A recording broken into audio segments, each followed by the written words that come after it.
Join us as we search Alaska and beyond for mysterious creatures, featuring Beans Baxter and Rob Roy Menzies. This is the Alaska Bigfoot Studies.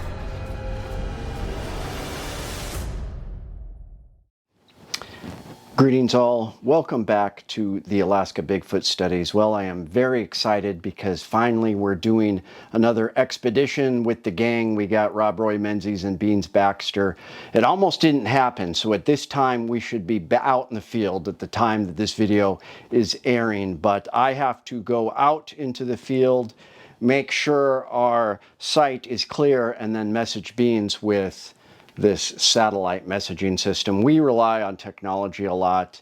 I'll get to that. I do think it is important, especially for safety nowadays. We had last year, that guy, those two men died of exposure while looking for Bigfoot in the Pacific Northwest. And if they would have had something like this, it could have saved their life. So definitely stay prepared. And I know some people are anti-technology.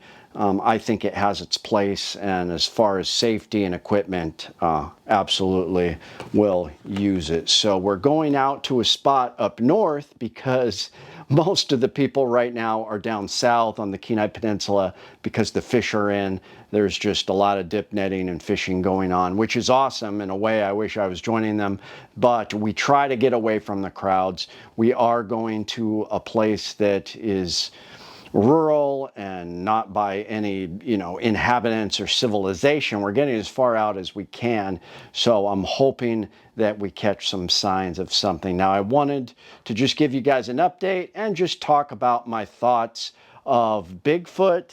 I do believe he is related to the primates, the hominids, and even some of the fossil records that we find. I think that Bigfoot is one of the most believable cryptids because it's not a fire-breathing dragon. It's an actual big primate, and we have found some pretty big skeletons. Now, the skeletons that they've found in China that were pretty ancient. The biggest one was probably, 5.5 feet tall. I think there was some bigger ones, but it does show that there were big ape men out there. Now, when I think of primates and Bigfoot, I do believe that there is some kind of connection, whether it be through creation or aliens coming down and messing with genes and doing experiments. But chimpanzees, we've got about 99% matching, DNA. Humans and chimps are just so close, and they are very smart. I tend to think of Sasquatch as more of like one of the mountain gorillas. All the descriptions we get, it's more like that, thankfully, than a nasty little chimp, because man, let's just face it, chimps are mean. They're a lot like humans. It's been proven that they have warfare and they torture each other, and they are not very nice creatures out in the wild. They just cannibalize each other and then just go nuts.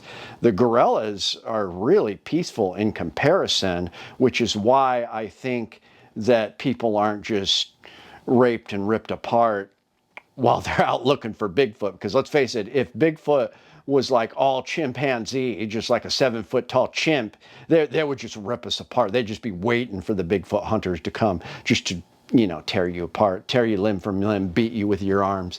The Bigfoot, most of the stories, they get angry, they throw rocks and stuff. We'll talk about rock throwing, but they tend to be more peaceful, like a silverback gorilla, which can get angry and territorial, but you look at the videos, they live in peace. I mean, they have their little spats, but they don't like warfare. They don't like to torture each other like the chimps do. And that's what I see with a lot of these encounters with the Bigfoot. They're more like a mountain gorilla, just a big old gorilla type smart ape, and they're a lot smarter. So chimps are smarter than gorillas. Maybe it's only by a fraction, but I think that they're very smart, which is interesting. Some people would argue that an orca whale is just as smart as a chimp, if not smarter. Some people say no, but even ravens, there's some extremely intelligent creatures out there.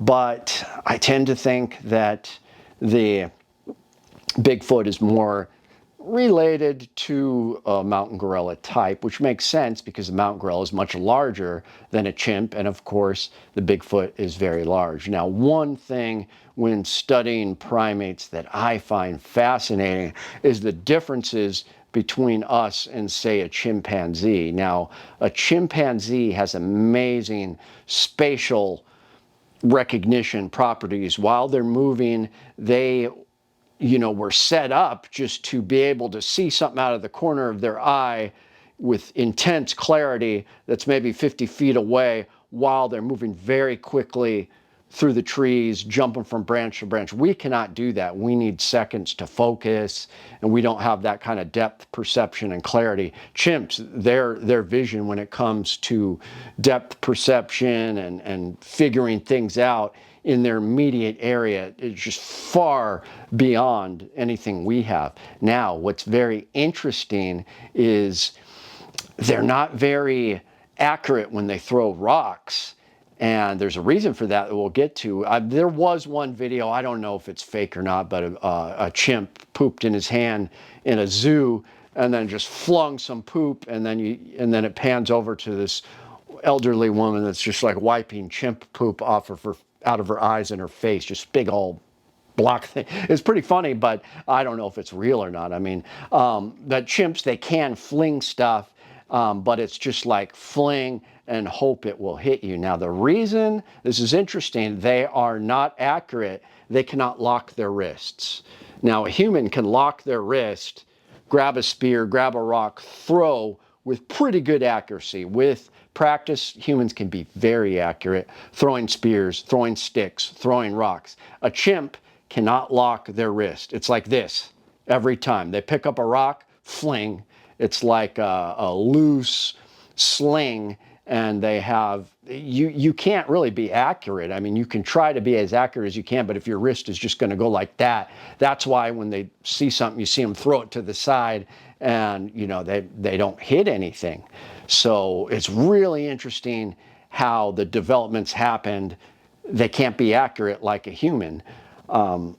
I tend to think that Sasquatch does have locking wrists because we do have accounts, stories of them using tools and that kind of thing, but just very interesting. And when it comes to, I've talked about this before, there are different similarities with some of the Neanderthals that they've studied. They've found very basic cave paintings and rock structures, maybe even some just very simple jewelry and adornment that makes the scientists believe that they had some sort of religion, some sort of spirituality that they had developed. These early hominids, we're talking Australopithecus, Neanderthals, that kind of thing.